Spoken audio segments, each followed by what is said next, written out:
হরে কৃষ্ণ, রাধে রাধে। মৌমিতা পরিবারে আপনাদেরকে জানাই অনেক অনেক শুভেচ্ছা ও অভিনন্দন। আজকের আলোচ্য বিষয়টি হচ্ছে ভগবান বিষ্ণুর মৎস্য অবতারের রহস্য। শ্রোতা বন্ধুরা, আজকের এই ভিডিওটি আপনারা প্রথম থেকে শেষ পর্যন্ত মনোযোগ সহকারে শ্রবণ করুন। আপনাদের কিন্তু অনেক ভালো লাগবে। তাহলে চলুন বন্ধুরা, শুরু করা যাক আজকের ভিডিওর বিষয়বস্তু। এই কাহিনী মহাশক্তির, এই কাহিনী মহাপ্রলয়ের, মনুষ্য সভ্যতার পুনঃ আরম্ভের, শ্রীহরির প্রথম অবতারের কাহিনী এবং আবির্ভূত মহাপ্রলয়কারীর আসরিক শক্তির বিনাশের। এই কাহিনী অনেক খণ্ডে বিভক্ত। অনেক বেদ, পুরাণ এবং মহাকাব্যে এই সম্পূর্ণ কাহিনীর বিবরণ দেওয়া আছে। সৃষ্টির রচনার জন্য ভগবান বিষ্ণু তার সত্যনারায়ণ রূপকে তিনটি শক্তিতে বিভক্ত করেন। এক, যিনি সমস্ত সৃষ্টির রক্ষাকর্তা। নারায়ণ ব্রহ্মা, যিনি সমস্ত সৃষ্টির সৃজনশীলতার সঙ্গে যুক্ত পারিপার্শ্বিক দেবতা এবং সমস্ত ধনাত্মক শক্তির পিতাও। তিনি হরহর মহাদেব, যিনি সমস্ত সৃষ্টির সংহারকর্তা এবং সমস্ত নিয়মের পালনকর্তা। এরপর ত্রিদেব তাদের শক্তি তো প্রাপ্ত হলেন, কিন্তু এদের শক্তি, ক্ষমতা এবং প্রাণ তিনটি স্ত্রীলিঙ্গ শক্তিতে বিভাজিত হলো। স্বপ্ন সুন্দরী, রাজকীয় গুণে পরিপূর্ণ, ধনসম্পদ, সুখ এবং বৈভবের দেবী। দেবী মাতা লক্ষ্মী বিষ্ণুর প্রাণ, সমস্ত জ্ঞান বিদ্যা স্বরের দেবী। দেবী সরস্বতী, যিনি ব্রহ্মার প্রাণ। মহাদেবী মহাশক্তি, যিনি ভয়াল রূপ ধারণ করেন। সমস্ত সংসারের সংহারকারী মা কালী, মহাদেবের প্রাণ। আর এইভাবেই শুরু হলো কালচক্র। যখন ধর্মের স্থাপনা হলো, তখন অধর্ম স্বাভাবিকভাবেই আবির্ভূত হলো, যা কালচক্রের জন্য অনিবার্য ছিল। যে যেভাবে রজগুণ এবং তমগুণের ভারসাম্য বজায় রাখে, ঠিক সেভাবেই ধর্ম এবং অধর্মের ভারসাম্য এই সৃষ্টির টিকে থাকার জন্য অত্যন্ত প্রয়োজনীয়। অধর্ম সবসময় এই ভারসাম্যকে বিঘ্নিত করে, ধর্মের উপর জয়লাভ করতে চায়। আর এই কার্যকেই অসফল করার জন্য এবং ধর্মের পুনঃপ্রতিষ্ঠা করার জন্য ভগবান বিষ্ণু বারে বারে এই ধরাধামে আবির্ভূত হন। আজকের এই পর্বে আমরা সবচেয়ে শক্তিশালী অসুরের কথা জানব। সেই অসুর এতটাই শক্তিশালী ছিল, তাকে ধ্বংস করার জন্য প্রলয়ের প্রয়োজন পড়েছিল। সেই ভয়ঙ্কর অসুরের নাম হয়গ্রীব অসুর। হয়গ্রীব সাক্ষাৎ অধর্মের অসুরের রূপ ছিল। এই অসুরের এমন ক্ষমতা ছিল যে সে অনায়াসে জল, স্থল এবং আকাশে বিচরণ করতে পারত। অধর্ম ধর্মকে নষ্ট করার জন্য এবং সৃষ্টির বিনাশের জন্য হয়গ্রীবের রূপে জন্ম নিয়েছিল মহারিষি কশ্যপ এবং মাতা দিতির পুত্র রূপে। এই মহাভয়ঙ্কর অসুর অতি চালাক এবং ধুরন্ধর ছিল। সম্পূর্ণ অধর্ম, তমস এবং আসুরি শক্তি নিয়ে জন্মগ্রহণ করলেও এই অসুর জানত যে তার উদ্দেশ্য পূরণের জন্য তাকে দেবীর তামসিক রূপের সাধনা করে, তার থেকে বরদান লাভ করে শক্তি অর্জন করলেই তবেই সেই বিষ্ণুকে পরাজিত করতে পারবে। সেজন্যই সে সমস্ত ইন্দ্রিয়কে নিজের বশীভূত করে। দেবী মায়ার বীজমন্ত্র জপ করতে শুরু করলো। 1000 বছর ধরে এই অসুর অবিচলভাবে এই মন্ত্রের জপ করে চলল। এই রকম স্থিরভাবে অবিচল সাধনা করার পর দেবী তুষ্ট হয়ে 1000 বছর পরে তার সামনে আবির্ভূত হলেন। হয়গ্রীব নতমস্তক হয়ে দেবীর আরাধনা করল। দেবী বললেন, হয়গ্রীব, তোমার বর প্রার্থনা করো, আমি তোমার তপস্যায় তুষ্ট হয়েছি। এই কথা শুনে হয়গ্রীব দেবীর কাছে অমরত্বের বর চাইল। দেবী বললেন, সেই সমস্ত শক্তির যার জন্ম হয়েছে তার বিনাশ বা মৃত্যু নিশ্চিত। আমি স্বয়ং কালচক্রের একটি রূপ। আমি সেই নিয়ম বহির্ভূত কোনো কাজ করতে পারবো না। তুমি পরিবর্তে অন্য কিছু চাও। হয়গ্রীব অত্যন্ত দ্রুততার সঙ্গে উত্তর দিল, ঠিক আছে মাতা, আমাকে তাহলে এই বর দিন যে আমার মৃত্যু একমাত্র যেন হয়গ্রীব রূপের দ্বারাই হয়, তা না হলে কেউ আমাকে পরাস্ত করতে পারবে না। দেবী জানতেন যে কোনো দেব স্বরূপ হয়গ্রীব নয়, অর্থাৎ অশ্ব বা মানবের সংকর রূপ নয়। এবং হয়গ্রীব অসুর এমন ষড়যন্ত্র করতে চলেছিল যে কোনো দেবতা হয়গ্রীব রূপে আবির্ভূত না হতে পারেন। দেবী তথাস্তু বলে হয়গ্রীবকে সেই বর প্রদান করলেন এবং সেখান থেকে অন্তর্হিত হলেন। হয়গ্রীব অসুর এই বরদান লাভ করে অত্যন্ত দুঃসাহসী এবং শক্তিশালী হয়ে উঠল। সে মহাসাগরের গভীরে গিয়ে তার সাম্রাজ্য স্থাপন করল, যাতে কোনো জীব হয়গ্রীব রূপ ধারণ করে সেখানে পৌঁছাতে না পারেন এবং তাকে সংহার না করতে পারে। এর ফলে যখনই কোনো অবতার জন্ম নেবে, সমুদ্রের গভীরে থাকার জন্য এক প্রবল তরঙ্গের উৎপত্তি হবে, যার দ্বারা হয়গ্রীব বুঝতে পারবে ভগবান বিষ্ণু আবির্ভূত হয়েছে এবং সেটা হয়গ্রীব কিনা। তা যদি না হয় তাহলে হয়গ্রীবের কোনো মৃত্যু ভয় থাকবে না, এবং যদি হয় তাহলে সে মহাসাগরের স্তরভাগে গিয়ে লুকিয়ে পড়বে, যাতে বিষ্ণুর রূপ তাকে স্পর্শ করতে না পারে। এরপর হয়গ্রীব প্রবল পরাক্রমের সঙ্গে অধর্মের স্থাপনা করা শুরু করল। অত্যন্ত শক্তিশালী অসুরী সেনা সংগঠিত করে সে জল, স্থল এবং আকাশে নিজের আধিপত্য বিস্তার করতে শুরু করল। দেবতাদের হত্যা করতে শুরু করল এবং পৃথিবীতে কোনো যজ্ঞ, তপস্যা এবং কোনো শুভ কাজ হলে সেই মুনি ঋষিদের সে ভক্ষণ করে কোনো কাজ সম্পূর্ণ হতে দিত না। হয়গ্রীব অসুর দেব, নর এবং জীব ভক্ষণকারী অসুরে পরিণত হল। তার ভয়ে সমস্ত দেবতারা এবং ইন্দ্রলোকের সবাই কেঁপে উঠল। তার প্রতিকার করার জন্য অনেক দেবতাই এগিয়ে এলো। তারা তাকে ব্যর্থ করার অনেক চেষ্টাই করল, যেমন স্বয়ং ইন্দ্রদেব। এই কাজের জন্য হয়গ্রীব এমন এক ষড়যন্ত্র রচনা করল, যার ফলে পৃথিবী থেকে ধর্মের অস্তিত্বই নিঃশেষ হয়ে যেত। আর কোনো দেবতা আর কোনো ক্ষতি করতে পারবে না।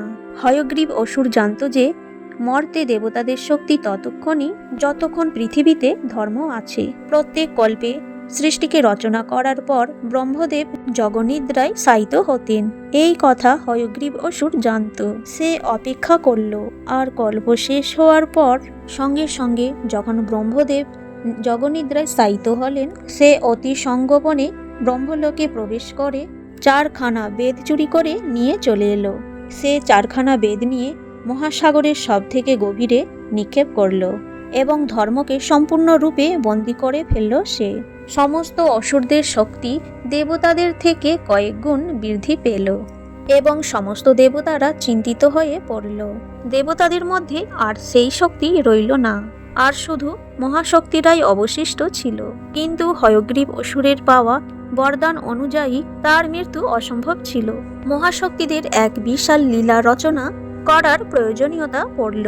সবসময় বলা হয় যে শ্রীহরির লীলার কোনো কুলকিনারা নেই। তখন এমন এক লীলা তিনি রচনা করলেন যে যাতে হয়গ্রীব অসুরের বিনাশ সম্ভব হয়। একদিকে হয়গ্রীব অসুর পৃথিবীতে ধর্মের অস্তিত্বকে নষ্ট করছিল। তখন পৃথিবী থেকে অনেক দূরে, মহাকাশের ছায়াপথ থেকেও দূরে, ভবসিন্ধুর পারে শ্রী ভগবান বিষ্ণু এক মহাযুদ্ধে ব্যস্ত ছিলেন। ভবসাগর মহাসিন্ধুতে ভগবান বিষ্ণু সময়চক্র অনুযায়ী সৃষ্টি হওয়া অধর্মের বিভিন্ন রূপের সঙ্গে ঘোরতর যুদ্ধে লিপ্ত ছিলেন এবং একে একে তাদের বিনাশ করেছিল। তাদের ভবসাগর মহাসিন্ধুতে বিসর্জন দিয়ে এই যুদ্ধের পরিসমাপ্তি ঘটালেন। এই বিশাল মহাযুদ্ধের পর ক্লান্ত হয়ে বিষ্ণু একটি পাথরের গায়ে জগনিদ্রায় শায়িত হলেন। তিনি তখন এটাও জানতেন না যে তিনি তার ধনুক মাথা থেকে তখনও সরিয়ে রাখেননি। তার ধনুক তার মাথায় এইভাবেই থেকে গেল। সমস্ত দেবতারা গেলেন তার কাছে আকুতি নিয়ে, কিন্তু ততক্ষণে ভগবান বিষ্ণু গভীর জগনিদ্রায় লীন হয়েছিলেন। দেবতাদের আকুতি শুনে মহাদেব এবং ব্রহ্মাও সেখানে উপস্থিত হলেন এবং বিষ্ণুকে এই অবস্থায় দেখে তারা চিন্তিত হয়ে গেলেন। ধনুকটি ভগবান বিষ্ণুর কণ্ঠে আরো চেপে বসল। তিনি অত্যন্ত বিপজ্জনক জগনিদ্রায় শায়িত ছিলেন। এদিকে জগনিদ্রা ভঙ্গ হলেও ঘোর পাপে ভাগীদার হতে হতো বাকি দেবতাদের। কিন্তু যদি জাগানো না হতো তাহলে সৃষ্টি ছারখার হয়ে যেত। এই অবস্থায় ব্রহ্মা দিব্য উইপকার সৃষ্টি করলেন এবং তাদেরকে বললেন, ধনুকে যে অংশটা মাটিতে আছে সেগুলোকে খেয়ে ভগবান বিষ্ণুকে এই অবস্থা থেকে মুক্ত করো। ওই পোকারা বলল যে, হে ব্রহ্মদেব, যদি আমরা এমন কার্য করি তাহলে ভগবান বিষ্ণুর জগনিদ্রা ভঙ্গ করার মতো মহাপাপের ভাগীদার হব আমরা এই কাজ কিভাবে করব? তখন ব্রহ্মা বললেন, যখন কোনো যজ্ঞ তপস্যা বা এরকম কোনো ধার্মিক কাজ পৃথিবীতে অনুষ্ঠিত হবে, ততক্ষণ যে কোনো বস্তু যাকে আহুতি দেওয়া না হয়েছে তা তোমাদের ভাগেই পড়বে এবং এভাবেই তোমরা এই মহাপাপ থেকে মুক্তি পাবে। এই বর প্রাপ্ত হয়ে উইপোকারা ধনুকে যে অংশটি মাটিতে স্পর্শ করেছিল তাকে খেতে শুরু করলো এবং আস্তে আস্তে ভগবান বিষ্ণুর মুন্ডু ছিলামুক্ত হলো। যখনই ছিলামুক্ত হলো তখনই ভগবান বিষ্ণুর মুন্ডু অত্যন্ত বেগের সঙ্গে নিচের দিকে এলো এবং এক সময় তো সমস্ত সৃষ্টিতে প্রলয় ঘনিয়ে এলো। তখনই সমস্ত দেবতারা দেবী যোগমায়ার কাছে প্রার্থনা করতে শুরু করলো, কারণ একমাত্র তিনি সমস্ত বিষ্ণু লীলার শক্তি ধারক এবং তিনি একমাত্র এই লীলা এবং বিপদের সমাধান দিতে পারতেন।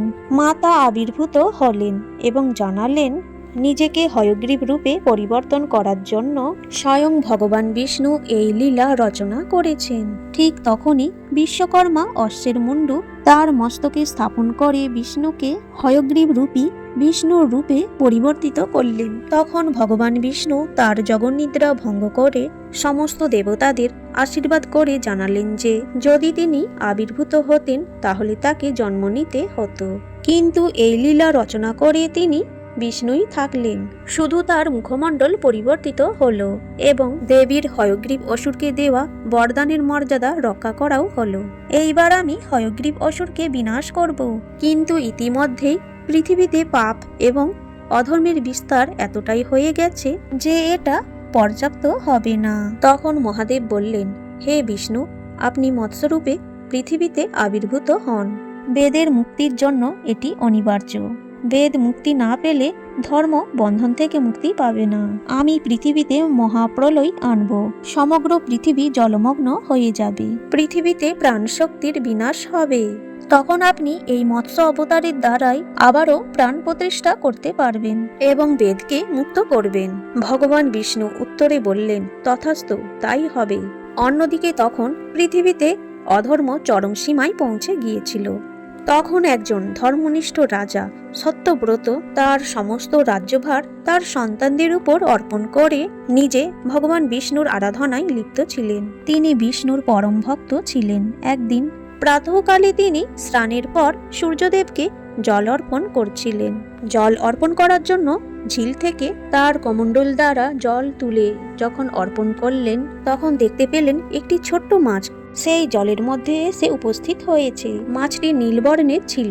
রাজা তখন সেই মাছটিকে পুনরায় জলাশয়ে যখন ফেরত দিতে যাচ্ছেন তখন সেই মাছটি বলে উঠল, দয়া করে আমাকে কৃপা করুন, আমি অত্যন্ত ছোট্ট একটি মাছ। এই ঝিলে আরো অনেক বড় মাছেরা আছে, তারা আমাকে খেয়ে ফেলতে পারে। দয়া করে আপনি আমাকে আপনার কমণ্ডলে স্থান দিন। এই কথা শুনে তিনি অত্যন্ত আশ্চর্য হলেন, কিন্তু মৎস্যের বিনতি স্বীকার করে তাকে কমণ্ডলে আশ্রয় দিলেন। কিন্তু কুটির অবধি পৌঁছাতে পৌঁছাতে তিনি দেখলেন যে সেই মৎস্য তার কমণ্ডলের থেকে আকারে বড় হয়ে গিয়েছে। তখন তিনি সেই মৎস্যকে একটি বড় ঘড়ায় রাখলেন। আস্তে আস্তে সেই মৎস্য তার বড় ঘড়ার থেকেও আকারে বড় হয়ে উঠল। তখন সেই মৎস্য বলল, দয়া করে আমাকে একটি সরোবরে ছেড়ে দিন, এখন এই ঘড়া আমার থেকে ছোট হয়ে গেছে। তা শুনে মুনি তাই করলেন। তিনি মৎস্যটিকে একটি বড় সরোবরে প্রবাহিত করলেন, কিন্তু চোখের নিমেষে সেই মৎস্য সরোবরের থেকেও আকারে বড় হয়ে উঠল। তা দেখে ঋষি অত্যন্ত আশ্চর্য হয়ে জিজ্ঞাসা করলেন যে আপনি কে? দয়া করে আমাকে এই লীলা বুঝিয়ে বলুন। তখন মৎস্যরূপ থেকে ভগবান বিষ্ণু আবির্ভূত হলেন এবং বললেন, হে মুনিবর, আজ থেকে ঠিক 7 দিন পর এক ভয়ানক প্রলয় আসবে এবং সমস্ত পৃথিবী জলমগ্ন হয়ে যাবে। সমুদ্র থেকে ভয়ঙ্কর জোয়ার উঠবে যা সমস্ত জীবন নাশ করে দেবে। প্রলয়ের দিন আপনার সামনে এক সুবিশাল নৌকা আবির্ভূত হবে। সেই নৌকায় আপনি আপনার অর্ধাঙ্গিনী সহ সৃষ্টির জন্য প্রয়োজনীয় সমস্ত উপকরণ নিয়ে নৌকায় চড়ে বসবেন। আপনার সঙ্গে সপ্তর্ষিও থাকবেন। আমি তখন আবির্ভূত হয়ে আপনার নৌকাকে অনন্ত নাগের সহায়তায় আমার সিংহের সঙ্গে বেঁধে নেব এবং প্রলয় শেষ হওয়া পর্যন্ত আমি আপনার নৌকাকে সুরক্ষিত রাখব এবং অবশেষে আমি আপনাকে সেই জায়গায় নিয়ে যাব যেখান থেকে মনুষ্য সভ্যতার পুনঃপ্রতিষ্ঠা সম্ভব। আপনার হাত থেকেই এই সভ্যতার শুরু হবে।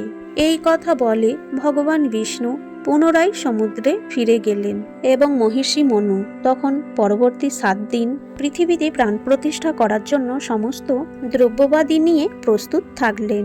অন্যদিকে ভগবান বিষ্ণুর হয়গ্রীব রূপের আবির্ভাবের কথা হয়গ্রীব অসুর জানতে পারল এবং নিজের অসুর সেনা নিয়ে মহাসাগরের গভীরে গিয়ে লুকিয়ে পড়ল। মৎস্যের কথা অনুযায়ী 7 দিন পর এক দৈব নৌকা মনুর সামনে এসে উপস্থিত হলো। তার মধ্যে সপ্তর্ষি আগে থেকেই উপস্থিত ছিলেন। বিষ্ণুর আদেশ অনুযায়ী মহিষী মনু তার অর্ধাঙ্গিনী সহ জীবের পুনঃস্থাপনের জন্য সমস্ত প্রয়োজনীয় উপকরণ নিয়ে নৌকায় উঠে বসলেন। তখন বিশাল মৎস্যরূপী নারায়ণ আবির্ভূত হলেন এবং এক সুবিশাল নাগও তার সঙ্গে আবির্ভূত হল। এই নাগের সহায়তায় নৌকাকে বিষ্ণু তার নিজের সিংহের সঙ্গে বেঁধে নিলেন। 7ম দিনে এক মহাতাণ্ডব নৃত্য শুরু করলেন। মৎস্য নারায়ণ নৌকাকে এক সুরক্ষিত স্থানে এনে রাখলেন। জলের স্তর যখন আস্তে আস্তে নেমে গেল তখন সেখানে এক পর্বত আবির্ভূত হল। মৎস্য নারায়ণ তখন সেই পর্বতের উপরেই নৌকাকে স্থাপিত করলেন এবং নিজের স্বরূপে আবির্ভূত হয়ে তিনি বললেন, হে মহর্ষি, প্রলয় এবার শেষ হয়েছে। আপনি দয়া করে সমস্ত উপকরণের সাহায্য নিয়ে মানব সভ্যতার পুনঃপ্রতিষ্ঠা করুন। এই কথা বলে অনন্ত নাগ সহ বিষ্ণু অন্তর্হিত হলেন এবং তীব্র গতিতে চলে গেলেন হয়গ্রীবের দিকে।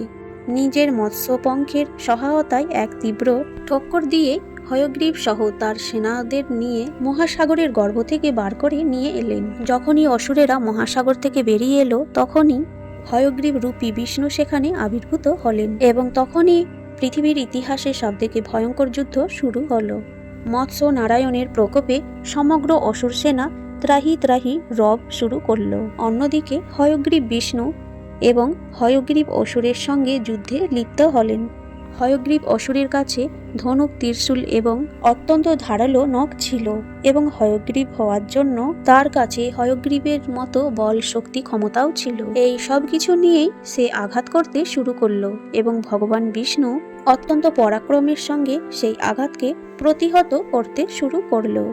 অন্যদিকে মৎস্য অবতার অসুর সেনার বিনাশ করল এবং মহাসাগরের গর্ভ থেকেও বেদকে মুক্ত করল। 2 হয়গ্রীবের মধ্যে যুদ্ধ অনেক দিন ধরেই চলল।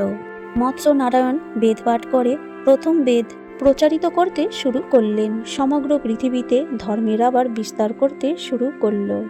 এর ফলে পৃথিবী থেকে সমস্ত অসুরের শক্তির বিনাশ হতে শুরু করল এবং যার ফলে হয়গ্রীব অসুরও তার শক্তি হারাতে শুরু করল। তখন হয়গ্রীব বিষ্ণু তার সুদর্শন চক্র দিয়ে হয়গ্রীব অসুরের বিনাশ করে সমগ্র পৃথিবীতে আবারও ধর্মকে প্রতিষ্ঠা করলেন। সমস্ত দেবতারা তাদের শক্তি ফিরে পেলেন। হরে কৃষ্ণ, রাধে রাধে। আজকের এই কাহিনীটি এখানেই শেষ করলাম। সকলেই ভালো থাকবেন, সুস্থ থাকবেন।